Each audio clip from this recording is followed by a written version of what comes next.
The whole idea about a ground invasion of Iran is is so stupid it would cause heaven to grow hair. A U.S. official telling Fox thousands of Iraqi Kurds have launched a ground offensive in Iran. Decimated, destroyed, defeated.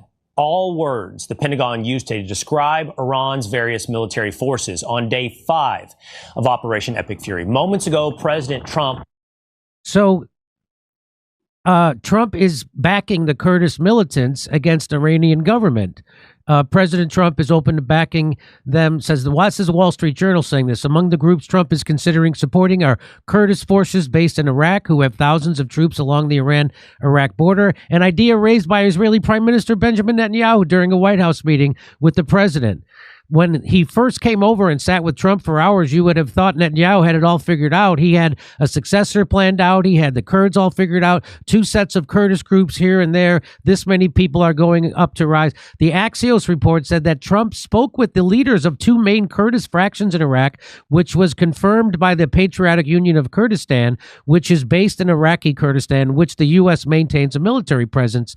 The UK's ITV News reported on Tuesday that since last year, weapons have been smuggled into Western Iran to arm thousands of Kurdish volunteers. They are expected to begin a ground operation within days. The outlet cited Kurdish sources who said the U.S. and Israel have been asked to provide air support when the operations begin. CNN later reported that the CIA was working to arm Kurdish forces with the aim of fomenting a popular uprising in Iran. During the protests in Iran in January, reports said that Kurdish fighters from Iraq were entering Iran and clashing with Iranian forces. The Kurdish Freedom Party, or PAK, a Kurdish Iranian separatist group mainly based in Iraq, was claiming that its armed wing was fighting against the Islamic Revolutionary Guard Corps, or the IRGC. And so that's what they're doing. To me, it sounds like they're trying to create a civil war inside Iran. Well, this is what John Schwartz says. He says, if Trump arms the Kurds to try to create a civil war in Iran, we can be sure what will happen next. Turkey or Iraq or Syria will get mad about it and will let the Kurds get slaughtered. The exact scenario has played out 8 times in the past 100 years. So what do you make of all this, Dennis? I think that's true. I think that, if Erdogan is not anybody's fool, he charts his own course. He's totally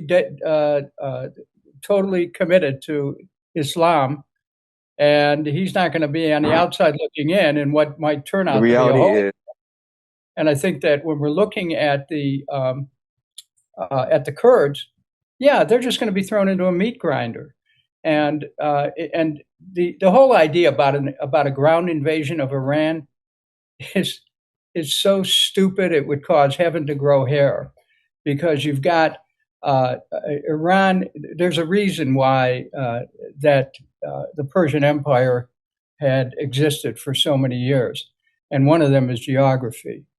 If the United States attempts to send any of our men and women into combat, so-called boots on the ground in Iran, millions of people need to take to the streets, and they should do it right now, but we must not see a ground war here. It would make Iraq and the losses we took in Iraq and Vietnam, even 58,000 Americans killed, that would pale in comparison to the losses that we would take if we decide to try to go into war there. And not only that, the war is being precipitated all over the regions. We don't have any friends out there.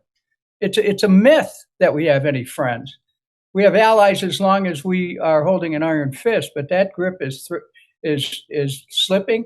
The U.S. bases in the region are going to have to be shut down. They're being shut down by military action of Iran, and this will have a ripple effect on U.S. bases all over the world, because other countries are going to look at U.S. bases as being a source not of security, but of trouble domestically. And that, this whole archipelago of bases around the world, that's going to change. And, some might say, well, that's good. Well, it's not good.